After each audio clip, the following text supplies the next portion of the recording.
Everyone laughed at the farmer when he brought home an old rusty safe. They thought he was foolish and crazy. But when the truth came out, everyone was shocked. Don't forget to subscribe and write in the comments where you are watching this video. The morning had started like any other for Thomas Hale, the farmer who had lived on the same patch of land for nearly 3 decades. His fields were modest, not the sprawling acres of the wealthy ranchers in the valley, but every inch of soil was known to him. Every row of crops the result of his sweat and patient attention. He rose before dawn as he always did, drinking a single cup of bitter coffee in silence before stepping into the rising light. There was nothing unusual about the day. The sky was pale, the earth dry, and the routine work of tending to his land stretched out ahead of him. With a spade in hand, he walked toward the side of the old barn, where the ground sloped unevenly. He had decided the night before to dig a trench for water drainage, so the rains of the coming season would not pool around the wooden foundation. The boards of the barn were tired and gray, leaning with the weight of years, and he knew it would not withstand another season of standing water pressing against its base. His boots pressed into the dirt, and the smell of soil rose as he pushed the spade deep, lifting clouds of earth and piling them beside him. The work was steady, almost soothing, until his shovel struck something that gave off a hollow metallic thud. He stopped, frowning. At first, he thought it was nothing more than a rusted plow blade left behind by some previous owner, perhaps buried and forgotten when the land had changed hands. But the sound was wrong, deeper and more solid. He knelt and scraped at the soil with his hands, fingers working into the dirt. A curved edge of iron appeared, covered in rust and stubbornly fused with the earth around it. Hour after hour he dug, sweat darkening his shirt, the morning turning to midday. Slowly the shape revealed itself. A box immense and heavy, its corners sharp, its surface rough with corrosion. By the time he had uncovered the top and part of the sides, he realized what it was. A safe. An old monstrous safe, half buried by time itself. The thing must have weighed hundreds of pounds. Its front door was visible now, the outline of hinges still clinging to one side. The faint suggestion of a dial long since eaten away by rust. He leaned back on his heels, panting, staring at the discovery. The sensible thing perhaps would have been to leave it there, cover it again, and forget it. A safe that old, that ruined, could hold nothing of value. And yet standing over it, he felt a strange current run through him. There was something about the sheer stubbornness of the object sitting there silent and immovable in the earth that caught his imagination. That evening, word of his find had already spread through the nearby farms. A neighbor had ridden past and seen him bent over the ground, scraping soil away from the iron hulk, and by supper time the whole valley seemed to know that Thomas Hale had dug up a rusted safe behind his barn. When he stopped at the general store the following day for feed, the jokes began before he even reached the counter. "So, Tom," one man said loudly, slapping his knee, "did you find gold bars in that iron coffin of yours, or just old mice bones?" Another chimed in, "Don't spend it all in one place." The laughter rippled through the room, good-natured, but cutting all the same. He smiled faintly, said nothing, and collected his supplies. On the ride home, he could feel the eyes on him, the shaking heads that marked him as a fool with too much time to waste. Back at the farm, his own relatives were no kinder. His brother came by that weekend to help mend a fence, and when he saw the massive box sitting in the dirt near the barn, he burst out laughing. "What in God's name are you keeping that for? You'll break your back moving it. And for what? That thing's nothing but rust." His nephews climbed on it like a jungle. Jim, banging their heels against the iron until flakes of corrosion fell like reddish snow. They laughed too, asking if their uncle thought pirates had buried treasure in his field. But Thomas ignored them. Each evening, when the work in the field was done, he returned to the safe. He scrubbed at its surface with a wire brush, knocking away decades of decay. He traced his fingers along the seam, studying the way it had been built. The sheer thickness of the metal fascinated him.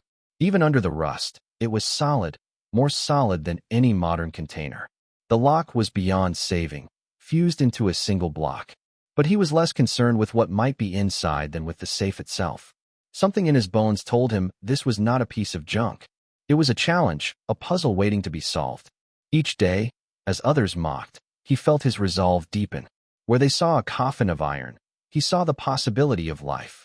And yet, as the days wore on, The laughter of others began to cling to him like burrs. At the market, a friend clapped him on the shoulder and muttered that he ought to give it up before he embarrassed himself further. His sister told him at Sunday supper that he was wasting the little strength he had left at his age. Even the preacher in a roundabout way remarked on the dangers of letting pride and stubbornness lead a man astray. But Thomas Hale was not a man who yielded easily. His whole life had been built on stubbornness, keeping his land when others sold, enduring drought when others gave up, raising a family in a valley that often seemed determined to starve them out. The safe was no different. He would endure their ridicule as he had endured every other hardship, silent and steady, waiting for the moment when patience bore fruit. One evening, after a long day's work, he stood before the safe and studied it in the fading light. The iron glowed red in the sunset as though alive. His hands rested on the rough surface, and in that moment, he made a decision. He would not abandon it. No matter how much laughter followed him, whatever secrets this iron box held, he would uncover them. The barn stood quiet behind him, the field stretching out in dusky silence. Somewhere far away, a coyote howled. He felt strangely calm, almost serene. He did not know that in the weeks ahead, the safe would become the dividing line between the life he had always known and something altogether different, something larger than himself. For now it was only the beginning, the first chapter in a story no one in the valley could yet imagine. The days that followed his discovery settled into a peculiar rhythm. Thomas continued his ordinary work in the fields, tending to his livestock and mending the fences that winter winds had weakened. But each evening, when the sun fell low and the air cooled enough to breathe without laboring, he returned to the strange burden he had pulled from the earth. The safe stood now beside the barn, hulking and immovable, a silent companion to his hours of quiet effort. Every time he looked at it, he felt the weight of other people's laughter pressing against his back, but he did not turn away. The valley folk had made him their favorite subject. In the general store, voices lowered when he walked in, only to rise again in chuckles as soon as he had left. Men slapped their knees, asking one another how much treasure he had unearthed from his iron coffin that day. Women smiled politely, but could not hide their curiosity. And more than once, Thomas saw a neighbor's wagon slow as it passed his land, the occupants staring openly at the giant rusted box leaning against the barn wall. Children found endless delight in taunting him. Passing along the road, they would call out, "Any gold yet, Mr. Hale?" before sprinting away in fits of laughter. Even his own kin treated him with skepticism. His brother George visited on a Saturday, bringing with him 2 of his boys. They came to help with mending a section of the fence line. But when they saw the safe in the yard, they dropped their tools and ran straight to it. The boys climbed atop the corroded surface, jumping and banging their heels against it until flakes of rust scattered across the ground. They hooped and shouted, pretending to be pirates guarding their treasure, while George folded his arms and shook his head. "For heaven's sake, Tom," George said, his tone half amused and half exasperated. "What are you doing keeping that lump of junk around? It's not worth the effort it'll take to move it, let alone the time you've already wasted trying to clean it. Best you haul it to the scrapyard before it topples over and kills someone." Thomas only wiped the sweat from his brow and turned back to his fence posts. But inside he felt the sting of his brother's dismissal. He was used to being doubted, used to being underestimated, but it still pricked at him to have his own flesh and blood speak to him as though he were a fool. In the evenings, he kept working at the safe. With a stiff wire brush and a file, he scraped away layers of rust, uncovering the stubborn solidity beneath. The lock was beyond recognition, the dial frozen into place as if it had become part of the iron itself. But the sheer thickness of the door fascinated him. Whoever had built the safe had done so with the intention of it lasting forever. He imagined the hands that had forged it, men who had no patience for weakness in their work, men who expected their craft to endure through time and calamity alike. The thought steadied him even when fatigue threatened to bow his shoulders. At Sunday supper, his sister Margaret leaned across the table, her voice full of weary concern. "Tom, I know you think you found something worth your time, but you can't eat rust, and you can't pay debts with dreams. That safe will never give you what you're looking for. You're not a young man anymore, and I'd hate to see you waste what strength you've got left." He thanked her kindly, as he always did, and said little else. She meant well, he knew, but she did not understand. None of them did. It was not treasure he sought. It was not money or jewels. It was something deeper, something he could not yet name, but felt with every fiber of his being. There was purpose hidden in that iron, a design that called to him even in the silence of the night. The ridicule grew sharper as weeks passed. At the market, his old friend Samuel clapped him on the shoulder and chuckled. "If you keep this up, you'll be the laughingstock of the whole county. You've always been a stubborn one, Tom, but this time you're carrying it too far. There's nothing in that box but rust and disappointment." Thomas smiled faintly, answered nothing, and went about his errands. But as he walked home with the weight of supplies in his wagon, he could feel Samuel's words chasing him down the road like a cruel echo. Despite the mockery, his resolve did not falter. If anything, it deepened. He thought often of the years when drought had turned the earth to dust and his neighbors abandoned their farms. He had stayed then too, refusing to yield even when the land cracked open beneath his boots. He thought of the storms that tore at his crops, the lean seasons when his children had gone without, the times when all reason told him to sell and move on. Yet he had endured, and through endurance had carved a life from the stubborn soil. Why should this be any different? In the quiet hours alone with the safe, he began to think of it as a mirror of himself, rusted, battered, mocked as useless by those who only saw the surface. But beneath the decay lay strength, and within its sealed walls might lie something more than the world expected. He could not explain the certainty, but it filled him all the same. Each time his brush revealed a line of uncorroded steel, it was as though the safe whispered back his own determination. He fashioned a makeshift wedge and hammer to pry at the hinges, though they groaned and refused to yield. Night after night he labored, sparks flying when his tools struck iron, his arms aching from the effort. Still he pressed on. The work was slow, agonizingly so, but he was patient. He had lived a life of patience. Neighbors passing along the road began to stop their wagons to watch him. They would sit a while, shaking their heads, some offering sly grins, others outright laughter. "How's the treasure hunt?" one would call. "Find the king's ransom yet?" He would look up, nod politely, and return to his task without a word. The silence only made them laugh harder, but he knew better than to waste his breath arguing. Words would never convince them. Only results could.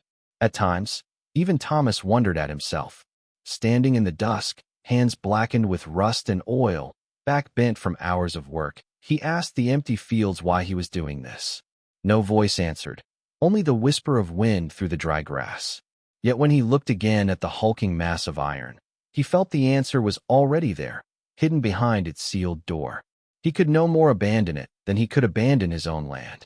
As summer ripened, the safe became a fixture in the valley gossip. At church gatherings, people spoke of it in half-jesting tones, shaking their heads at the old farmer wasting his evenings on a hopeless project. To them, it was entertainment. To him, it was conviction. He carried their laughter like a cloak, heavy on his shoulders, but it did not break him. One evening, as the sky bled red with sunset and the air carried the scent of hay, he stood before the safe, hands resting on its rough surface. The day had been long, the mockery relentless, but his resolve was firm. "You'll give me your secret," he murmured, though no one was there to hear. "One way or another." And so, in the face of ridicule and disbelief, Thomas Hale chose the harder path. He would not surrender the work, no matter how foolish it made him appear. In the silence between heartbeats, he felt certain that his patience would one day be rewarded.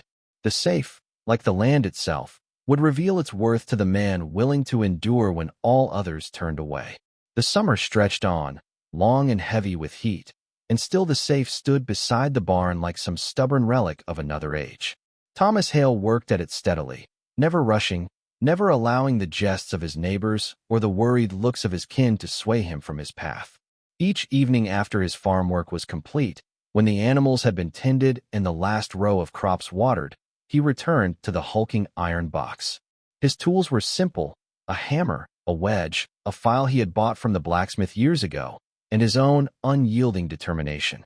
Day by day, he chipped away at the corrosion, uncovering seams where once the door had been flush against its frame. He knew it was madness in the eyes of others, but for him it was a discipline, almost a form of prayer. The sound of his labor carried out across the fields, a faint metallic rhythm that set the dogs barking in nearby yards. Children playing along the road would sometimes pause to watch, whispering among themselves before running off with giggles. Men shook their heads when they saw him bent over the box, muttering that he was chasing shadows, while women whispered that perhaps loneliness had driven him into folly. But Thomas kept his silence.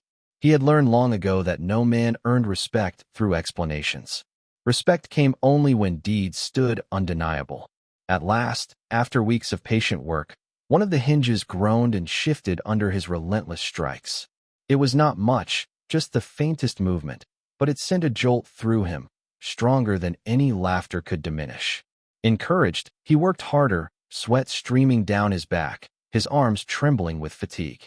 Another night passed, then another, until one evening, beneath the orange wash of sunset, the door gave way with a screech that seemed to tear the silence of the valley apart. The sound was so loud that a neighbor's dog began to howl, and even Thomas himself stepped back in shock, heart pounding. There it was at last, the inside of the safe, the hidden heart of the object that had consumed his evenings, and brought ridicule upon his name. He expected perhaps nothing but dust and emptiness, for his rational mind knew that any treasure would have long been claimed or rotted away. Still his hands trembled as he pulled the heavy door open further, rust flaking down like red snow. What he saw inside stopped him cold. There were no coins, no papers, no jewels glimmering in the fading light. Instead, there was a collection of strange parts, lengths of narrow pipe, corroded but intact. Shallow trays filled with the remnants of sand and charcoal. Thin metal meshes warped with age, and beneath them all the faint outline of gears, delicate and precise, though rusted by time. It was not a safe at all, or at least not anymore. Someone, long before his time, had transformed it into something entirely different. Thomas knelt before the open cavity, brushing away debris with careful hands. He lifted a fragment of pipe, examined the pattern of holes along its side, then replaced it with reverence. Another piece revealed itself to be a kind of filter, layers of grit and stone compressed into a frame. It puzzled him. Who would hollow out a safe and replace its treasures with such peculiar mechanisms? And why bury it beneath the earth behind a barn? Questions rose like a tide within him, but along with them came a certainty. This had been no idle experiment. There was purpose in the design, even if he did not yet understand it. The next day, when word spread that he had opened the safe at last, neighbors gathered near his fence to see the contents. Some leaned from their wagons. Others stood in groups along the road, craning their necks to glimpse the mysterious treasure. When they saw only rusted pipes and filthy trays, the laughter returned louder than ever. One man declared that Thomas had been duped by ghosts of tinkers past.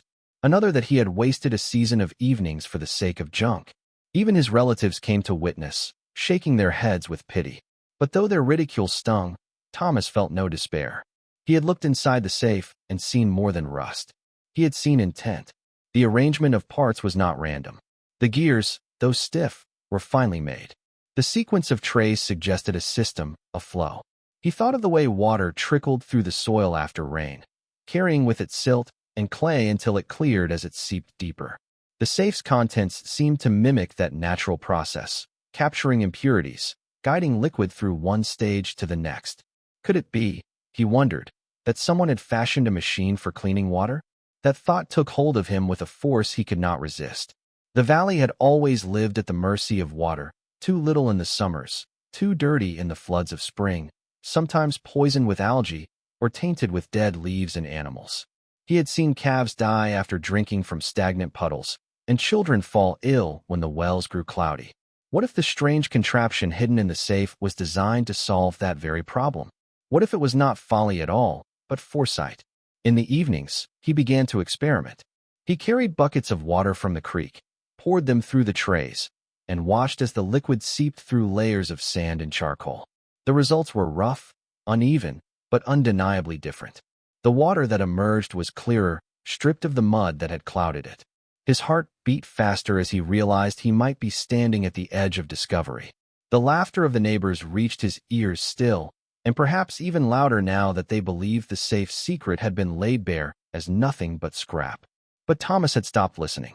Each evening, As the sun dipped low, he bent again over the safe, hands blackened with rust and dirt, eyes shining with a light no ridicule could extinguish. The world saw a fool playing with trash. He saw the faint outline of something that could change everything. One night, sitting on the barn step and staring at the open safe, he felt an unexpected swell of gratitude. The object he had dragged from the soil had brought him no gold, no sudden fortune, but it had given him something far rarer, a problem worth solving. Where others saw waste, he saw possibility. Where they mocked, he worked. Where they doubted, he believed. And in that belief lay the first flicker of triumph. For the safe no longer stood as a monument to folly. It had become a vessel of hope, its secret waiting to be fully uncovered by the one man stubborn enough to see it through. The field stretched silent in the darkness, and above him the stars wheeled in quiet procession. The world beyond the valley remained unchanged, indifferent to his labor. But here, in this place, in this moment, Thomas Hale knew he had crossed a threshold. The safe was no longer merely an iron shell unearthed by accident. It was a mystery with purpose, a secret within rust, and he would not rest until he understood it. The discovery inside the safe had left Thomas Hale restless. He had gone to bed the night he first poured water through the trays of sand and charcoal, but sleep had eluded him. He lay awake, staring at the low beams above his head, listening to the sigh of the wind in the trees and the faint creak of the barn settling in the darkness. His mind returned again and again to the strange assembly he had unearthed, replaying the trickle of water as it seeped through the makeshift filters. The memory glowed within him, a stubborn flame that refused to die. By dawn, when the rooster crowed and the sky paled, he already knew that he would devote himself entirely to restoring what had been hidden inside that iron box. The days resumed their rhythm, but now every moment seemed to circle back to the safe. He still walked his fields, still tended to his animals. For a farmer cannot ignore the land and expect to eat. Yet all the while his thoughts lingered on gears and pipes, on the curious sequence of trays, on the broken mesh that crumbled at his touch. When evening came, he hurried through supper, sometimes barely tasting the bread and broth he ate, and stepped outside as though drawn by invisible cords. There, in the cooling dusk, he bent to his task, lantern burning beside him, his tools laid out with care. The work was painstaking. Each fragment inside the safe had to be cleaned, each tray dismantled, the rust chipped away, the pipes scoured until their inner walls could breathe again. Some pieces were beyond saving, disintegrating to powder as soon as he touched them. Yet even those were not lost, for he took their measure and set about crafting replacements. He scoured his workshop for scraps of copper, hammered tin into shape, even scavenged broken farm implements to forge new parts. His hands, cracked and calloused from years of farming, proved just as steady at this unfamiliar craft. He worked slowly, for there was no guide to follow, no instructions but the faint logic of the design itself. But he trusted his instincts, the same instincts that told him to hold on when others abandoned the land. The instincts that whispered there was something worth saving inside the rust. Word spread quickly, as it always did in the valley. It was not enough that Thomas had dug up a safe and opened it only to find pipes and filters. Now he was spending his evenings tinkering with the contents as though they held the key to some grand invention. Neighbors who passed by slowed their wagons, openly gaping at him as he worked in the lamplight. Some called out jests, asking when the machine would start spitting out gold coins, or whether he meant to boil moonshine in it. The laughter echoed down the road long after they were gone. But Thomas paid them no mind, his shoulders bent over the safe, his focus fixed on aligning pipes and trays, on grinding down a gear until its teeth fit snugly against another. The ridicule grew crueler as the weeks passed. At the market one morning, Samuel Wright, who had once been counted as a friend, remarked loud enough for the whole store to hear that Thomas had taken to building castles in the air out of rust. The remark drew a chorus of chuckles, and, though Thomas kept his head high as he collected his flour and salt, the words clung to him like burrs on his coat. Even his sister Margaret, usually gentle in her disapproval, began to shake her head more gravely. "Tom," she said over Sunday supper, "I fear you're losing yourself in nonsense. You've always been stubborn, but this is different. You spend your nights playing with junk while the rest of us live in the real world." He met her eyes, nodded once, and said nothing. He could not explain it to her. Not yet. For every hour of mockery, however, there came hours of quiet triumph. One evening, after weeks of fitting and refitting parts, he poured a bucket of creek water into the top of the assembly. This time, instead of seeping unevenly, the liquid flowed through a sequence of stages he had carefully arranged. When it emerged, the water was not only clearer, but fresher, stripped of the foul odor it had carried. He held the cup to the lamplight, his heart pounding, and for the first time he dared to drink. The taste was sharp and cold, free of the murk that clung to the creek. He felt a swell of victory rise in him, stronger than any words of scorn could break. Encouraged, he pressed on. He cut new filters, layering sand, charcoal, and stone in careful order. He hammered small gears from bits of iron, fashioning them to fit the remains of the original mechanism. These gears he placed so that when turned by the weight of incoming water, they would shift valves and redirect flow through different channels. It was slow work, requiring countless adjustments, but Thomas felt himself guided by the logic of the machine. Each part seemed to tell him where it belonged, as though the original maker's hands reached across the years to guide his own. The valley continued to laugh. Men leaned on fence posts and declared that Thomas Hale had lost what little sense he had. Women murmured that loneliness had finally driven him into madness. Children sang rhymes about the farmer who poured dirty water into a box at night. Yet for all their jeers, he saw something none of them could: the growing order within the iron shell, the faint hum of purpose returning to a forgotten creation. Night stretched late into darkness. His lantern burned low, casting long shadows across the barnyard, while the stars wheeled silently overhead. His hands grew raw, his back ached, but he felt alive in a way he had not for years. The safe no longer seemed a burden, but a partner, demanding his patience, rewarding his diligence. Each improvement strengthened his resolve. Each clear drop of water that trickled out was proof against the world's disbelief. He began to dream of possibilities. If a single safe, buried and forgotten, could be remade into such a device, what might a larger version accomplish? Could it serve a family, a household, perhaps even a whole community? He kept these thoughts to himself, for to voice them would only invite more ridicule, but they grew within him like seeds waiting for rain. One evening, as he adjusted a gear with the carved wooden tool he had fashioned himself, he heard footsteps behind him. Turning, he saw Rebecca Moore, the young woman from the farm across the valley, sitting her horse at the edge of his yard. She offered a polite nod, her eyes fixed on the contraption. "Good evening, Mr. Hale," she said softly. He returned the nod, wiped his hands, and turned back to his work. She lingered a moment longer, curiosity plain in her gaze before riding on. He knew then that word of his efforts was spreading further, stirring not only laughter, but also a glimmer of interest. Still, he spoke to no one of what he intended. The safe was not yet finished. The machine was still clumsy, still fragile, and he would not risk exposing it to ridicule before it was ready to stand on its own. So he continued in silence night after night, while the valley's whispers grew louder and his determination grew sharper. The season wore on. Crops ripened, livestock grazed, and in the midst of it all, Thomas Hale labored over iron and rust, over pipes and filters, over the stubborn dream that refused to let him go. The world mocked him, but within the safe a new order was taking shape. A delicate balance of water and stone, gear and pressure, logic and patience.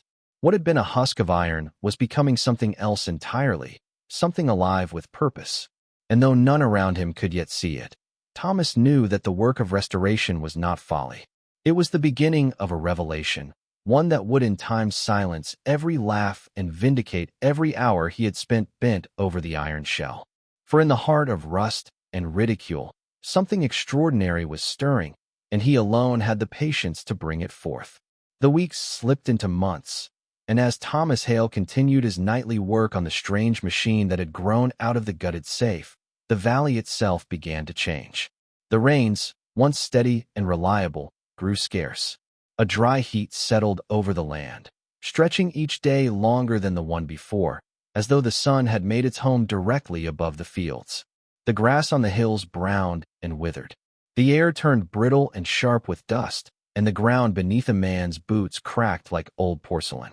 For the first time in years, Even the river that curled lazily past the town began to run low, its current sluggish, its banks lined with stranded fish gasping in the shallow pools.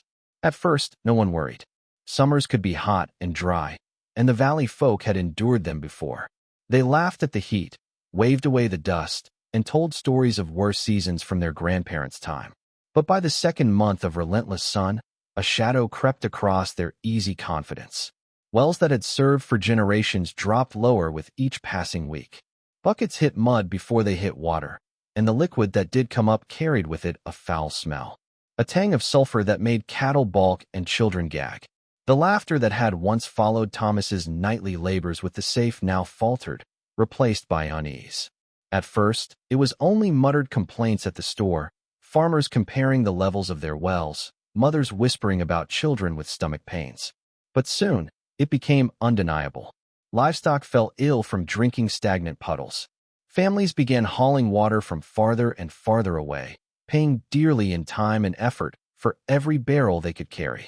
The river itself turned a murky green, choked with algae that thrived in the slowing current. Even the bravest of men, those who had always declared that the valley's river would never fail them, now frowned as they dipped their cups into its shallows and thought twice before drinking. Thomas watched it all with a heavy heart. Each day as he worked his fields, he saw neighbors struggling with their animals, forcing stubborn cows to drink what they refused, hauling water in buckets from distant creeks only to find it already foul. He listened to the rumors in town, the worried voices that had replaced the mocking ones. Children no longer sang about the fool with the rusted safe. Instead, they stayed indoors, sick with fevers brought on by bad water. The valley that had once thrived under the steady rhythm of the seasons was faltering, and the people who had mocked him most loudly now wore worry like a second skin. Still, he said nothing of his work. At night, he returned to the contraption in the barnyard, adjusting valves, carving new seals from pieces of leather, arranging the filters more precisely than before. He tested it with the foul water he brought back from the creek, watching it run through the layers of sand and charcoal, noting with satisfaction how much clearer it became at each stage. The system was not perfect. Sometimes it clogged, sometimes it leaked, but each failure only taught him more. He grew more confident that what had once been a curiosity might now prove to be salvation. The crisis deepened. In August, the town's main well gave out entirely, the bucket scraping bottom with a hollow sound. Families gathered around it, staring into the empty shaft as though hoping water might rise again out of pity. Men dug new holes in haste, but the earth was dry for yards down, yielding nothing but dust and despair. In the churchyard, mothers prayed with children clinging weakly to their skirts. The doctor made his rounds with a grim expression, warning that disease would spread fast if they did not find clean water soon. One evening, as Thomas walked home from town, he overheard two men talking in hushed voices. "If this keeps up, we'll have to leave," one said. "Take the family east where the wells still run. Better that than watching them get sick here." The other shook his head. "And leave everything we've built? No, we'll hold on. Something will turn." But his voice carried little conviction. Thomas thought of his own land, his fields that still grew what little water could coax from them, his barn that creaked and leaned, yet stood faithful through every storm. He thought of the machine that now waited for him, pipes gleaming faintly where he had polished them, gears ready to turn at the weight of water. The world beyond saw only failure, but he had seen with his own eyes what it could do. Still, he held his silence. The time to reveal it had not yet come. By September, the valley was in full crisis. The river ran so shallow that wagons could cross it without wetting their wheels. Livestock died in the fields, their bodies left unburied because the ground was too hard to dig. Tempers flared in the town square, neighbors shouting at one another over rights to what little water remained. Families whispered of leaving, their voices hushed with shame, for abandoning land was a wound that cut deep in the pride of farming folk. It was during one such tense evening, when the air hung heavy with dust and despair, that Thomas knew the moment had arrived. He carried 2 buckets of foul algae, choked water from the river, to his machine. The safe's heavy door gaped open, revealing the strange heart he had built inside it. Copper pipes curved like veins, filters layered like lungs, gears poised to turn at the touch of flow. He poured the first bucket into the top, watched as the water trickled down through the channels, dripping slowly at first, and then with more confidence. The filters did their work. The gears shifted under the weight, and at last a clear stream spilled from the outlet into a waiting cup. He lifted it to the light of the lantern, the liquid shining with a clarity that the valley had not seen in months. He drank, and it was pure, cool, and alive on his tongue. In that moment, he understood that what had begun as stubbornness, mocked by friends and kin alike, had become the very answer to the valley's despair. Yet, he did not rush to call others. He stood quietly in the night, listening to the hum of insects in the fields, the groan of the barns settling behind him. He knew the time was coming when he would have to open his work to the eyes of the doubters, when the laughter that had haunted him for so long would turn to shock. But for now he let the secret remain his alone, a fragile triumph waiting for the moment when the village's need would force them to look upon him, not as a fool, but as the man who had held the answer all along. And so, while the valley withered under a merciless sky, while wells ran dry and families grew desperate, Thomas Hale continued to labor in silence. The safe, once dismissed as a worthless husk of iron, had revealed its true worth in the hour of crisis. The people had yet to know it, but soon they would come to understand that the object they had scorned would be the very thing that saved them. The drought deepened until it seemed the very air had turned to dust.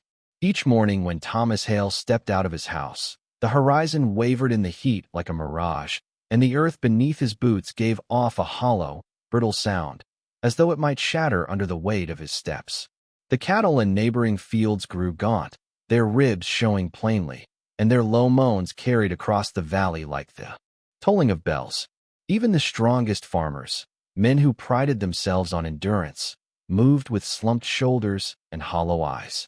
The town was parched of more than water. It was starved of hope.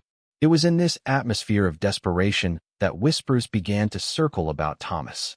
The laughter that had once accompanied every mention of him had long since died, replaced first by unease, then by suspicion. People remembered the odd contraption he had built out of the gutted safe, remembered how he had poured buckets of water through it in evenings when others were shutting their barns for the night. At first, these whispers carried little weight, but as sickness spread and the doctor's remedies failed, the whispers grew into questions. If the fool had been tinkering with some device for water, then perhaps folly had its place. Perhaps against reason and pride, the fool had been right. Thomas himself had not sought attention. He worked quietly, making small adjustments to the system each night, testing the filters, replacing worn seals with new ones cut from scraps of leather, pouring in water from the creek to watch it emerge clear. His satisfaction was quiet but profound, a private triumph that needed no audience. Yet the crisis left him no choice. Families were growing desperate. Mothers wept at the sight of children too weak to play. Old men muttered that the valley had been forsaken by Providence. The time for silence had passed. The moment came one Wednesday morning when a group of neighbors rode up to his yard. They were not laughing this time. Their faces were grim, drawn tight with worry and sleepless nights. Among them was Samuel Wright, the very man who had mocked him most often, and Rebecca Moore, her horse lathered from the haste of her ride. It was Rebecca who spoke, her voice urgent. "Thomas," she said, "we heard you've been working at something. Something with that safe. If there's truth in it, you need to show us now. People are sick. The wells are poison." He stood a long moment in silence, gazing at them with the calm of a man who had expected this hour. Then, without a word, he turned to the safe and began preparing it. He poured into a barrel the foul water he had collected from the river, its surface thick with algae, its stench so sharp that some of those gathered turned away gagging. Then he positioned the barrel at the intake he had fitted into the top of the iron shell, adjusted the gears with his wooden tool, and let the water flow. The machine came to life with a sound that startled those who had never seen it work. Gears clicked and shifted as the weight of the water pressed down. Valves opened, and the liquid wound its way through the labyrinth he had built inside. The crowd leaned forward, eyes wide. For a moment it seemed nothing would come, that the water had vanished into the rust. Then from the spout at the base, a thin stream poured forth. It gleamed in the sunlight, pure and crystalline, a stark contrast to the muck that had gone in. Gasps broke the silence. Samuel Wright stepped closer, his disbelief etched plainly on his face. Thomas dipped a cup beneath the stream, filled it, and held it up. The water sparkled cold and clear, not a hint of the brown murk it had begun as. He raised it to his lips and drank deeply, the coolness sliding down his throat, then turned the cup outward. "This is your proof," he said simply. No one moved at first. The silence was so complete that even the groan of the barn's timber seemed loud. Then Rebecca dismounted and stepped forward. Without hesitation, she took the cup from his hand and drank. For a moment, her face was unreadable. Then her eyes widened in astonishment. "It's clean," she whispered. "It's fresh." She held the cup out to Samuel, who hesitated, then snatched it and took a cautious sip. His expression shifted from suspicion to wonder. Murmurs rippled through the gathering. People crowded closer, some reaching out with trembling hands to taste the water for themselves. Each reaction was the same: disbelief followed by awe. Mothers clutched their children tighter, hope lighting their eyes for the first time in weeks. Old men muttered prayers of thanks under their breath. The air itself seemed to tremble with the weight of revelation. Thomas did not bask in their admiration. He moved calmly about the machine, turning wheels, adjusting gears, demonstrating how the system could shift to clean its own filters, even as it continued to produce water. The observers watched with open mouths as the device reconfigured itself, valves shutting and opening in sequence, gears clinking into new positions, and yet the flow of clean water remained uninterrupted. It was more than a filter. It was a living mechanism designed to sustain itself without ceasing. For a long moment, no one spoke. The only sound was the steady trickle of water filling cup after cup. Then at last Samuel found his voice. "By God," he muttered. "It works." His words broke the dam. The crowd erupted in exclamations, half awe, half fear. They spoke of miracles, of salvation, of a fool who had been no fool at all. The laughter that had dogged Thomas for months had vanished, replaced now by a stunned silence that carried more weight than any applause. Virgil Moore, Rebecca's father and one of the wealthiest ranchers in the valley, rode up just as the demonstration reached its height. His face, stern and skeptical, softened as he saw his neighbors clutching cups of clear water. He dismounted slowly, approached the machine, and studied it with narrowed eyes.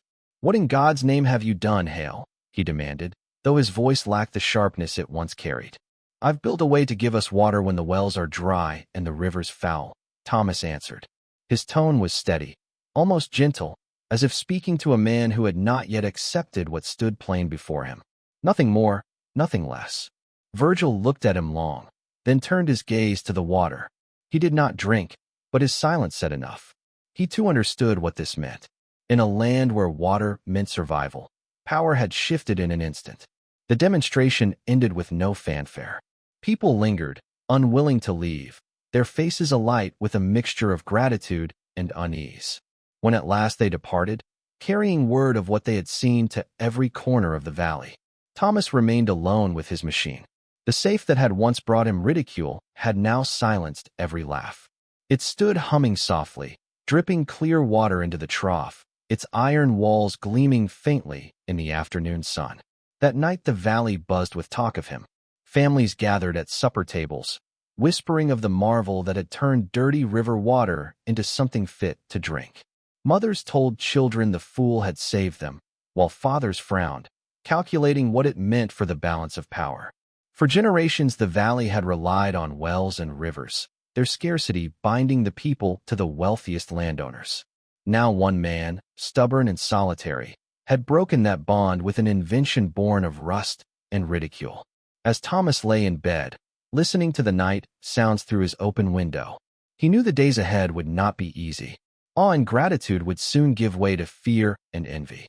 The same voices that had mocked him might now seek to control him, to claim his creation as their own. But he felt no dread. He had endured their scorn, and he would endure whatever came next. The truth was undeniable. In the valley's darkest hour, the machine had given life, and that truth, like the clear water pouring from the spout, could not be turned back. The days after the demonstration were unlike any Thomas Hale had ever lived through. For months he had endured the mockery of neighbors, the pity of his kin, the cruel jokes that followed him into town. But now those voices were hushed. Where once men had chuckled at his expense, they now lowered their tones and exchanged uneasy glances when he passed. Where women had smiled indulgently at his stubbornness, they now greeted him with earnest nods, their eyes carrying gratitude they could not yet put into words. The valley had seen with its own eyes what his contraption could do. It had turned poison into life, despair into hope, and though pride kept many from admitting it openly, they all knew that the future of their community might well depend on the rusted safe that no one but Thomas had believed in. In the first week after the machine was revealed, families began arriving at his farm in quiet streams. They came with buckets and barrels, with jars and pitchers, each one carrying water drawn from fouled wells or the dying river. They brought it to him in silence, setting their vessels down in the barnyard as though making an offering at an altar. Thomas said little, only gestured for them to wait, and poured the contents into the intake of the machine. They stood in hushed wonder as the foul liquid disappeared into the iron belly of the safe, trickled through its hidden channels, and emerged in a steady stream of clear, cool water. Mothers bent down to let their children drink first, eyes glistening as the little ones smiled with relief at the taste.